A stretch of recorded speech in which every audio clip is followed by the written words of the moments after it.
प्यारे बच्चों, जैसा कि हमने पिछली क्लासों में पढ़ा था कबीर की साखियों के बारे में, हमारा जो सिलेबस है उसमें जायसी का काव्यांश भी सम्मिलित है। जायसी ने एक अपनी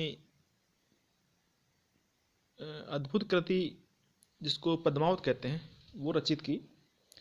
उसका नागमती वियोग खंड बहुत प्रसिद्ध है और अहम है। तो उसी से आज हम ये पंक्तियाँ लेते हैं जिनका अपन से प्रसंग व्याख्या करेंगे। तो देखिए, नागमती चित और पंथ हेरा, पीयू जो गए फ्री कीने न फेरा, नागरी नारी काहू बस परा, तेई बिमोही मोसो चितु हरा, सुआ काल होई लेगा पीयू, पीयू नहीं लेत लेत बरु जीव, भयउ नारायण बावन करा, राज करत बलि राजा छरा, करन बान लिन हेउ करी छंदु, भारत भयउ छल मिला इंदु, मानत भोग गोपीचंद भोगी, ले अपसवा जलंधर जोगी, ले काना हई भा अकरूर अलोपी, कठिन बिछो जिये किमि गोपी, सारस जोरी किम हरि मारी गए उन मारी गयऊ किन खग्गी, झुरझुर पांजर धनी भई बिरह के लागी हग्गी। चितवर मतलब चित्तौड़, पीयू मतलब प्रियतम, नागरी मतलब चतुर,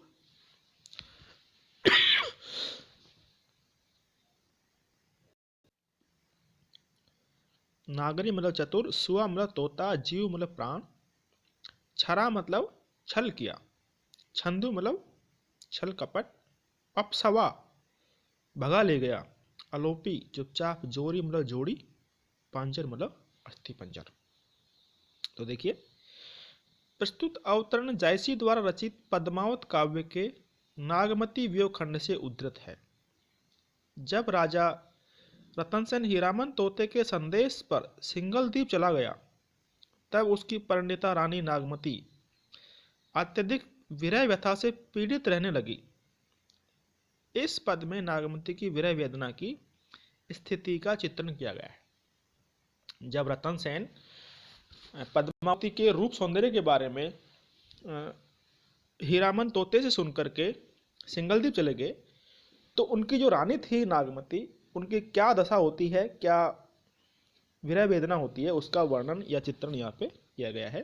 तो देखिए, कवि जायसी वर्णन करते हैं कि जब रतन सेन चित्तौड़ से सिंगल द्वीप के लिए चला गया और उसने अपना कोई संदेश नहीं भेजा, तब रानी नागमती प्रतिक्षण चित्तौड़ से पति की आगमन मार्ग देखती रही है, यानी कि अपने पति के वापस आने की बाट जो रही है।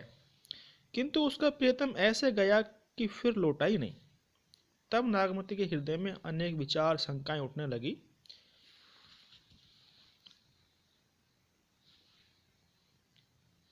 वह सोचने लगी कि मार्ग में उसके रसिक पति को किसी नागरी स्त्री ने अपने वश में कर लिया। यानी कि ये अपने सामान्य जीवन में भी होता है कि जब किसी पत्नी का पति प्रदेश चला जाता है, तो जब वो समय पर नहीं लौटता है तो उसके बारे में उसकी पत्नी को अनेक शंकाएं आशंकाएं होती रहती है। अर्थात उसका पति किसी स्त्री के जाल में फंस गया है तथा उसके द्वारा मोहा जाकर मुझसे उसने छीन लिया है। यानी कि किसी अन्य स्त्री ने मेरे पति को मोह के पास में बांध करके मेरे से छीन लिया है या छीनने की कोशिश की है। हीरामन तोता काल बनकर मेरे पति को ले गया है। कितना अच्छा होता जो मेरे पति न जाते और मेरे प्राण चले जाते। यानी कि वो ऐसी एक तरह से कामना कर रही है कि भाई मेरे पति नहीं जाते, भले ही मेरे प्राण चले जाते।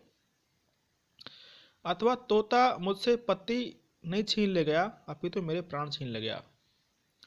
नारायण भगवान ने वामन का रूप धरकर राजा बलि को छल किया था। नारायण भगवान ने वामन का रूप धार कर राजा बलि को छल किया था। कर्ण ने परशुराम से ब्रह्मास्त्र छल करके लिया था, परंतु महाभारत के युद्ध में इंद्र ने ब्राह्मण बनकर उसके छल करके कवच और कुंडल ले लिए थे।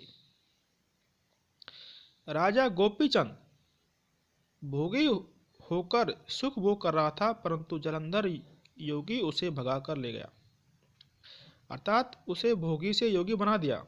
अक्रूर कृष्ण को लेकर चुपचाप मथुरा चले गए। उस कठिन वियोग में बेचारी गोपियां कैसे जीवित रहती, अर्थात प्रियतम कृष्ण के विरह में गोपियां व्याकुल रहने लगी। ठीक उसी प्रकार मैं भी प्रियतम के विरह में तड़प रही हूँ। अब मेरा बच पाना कठिन है।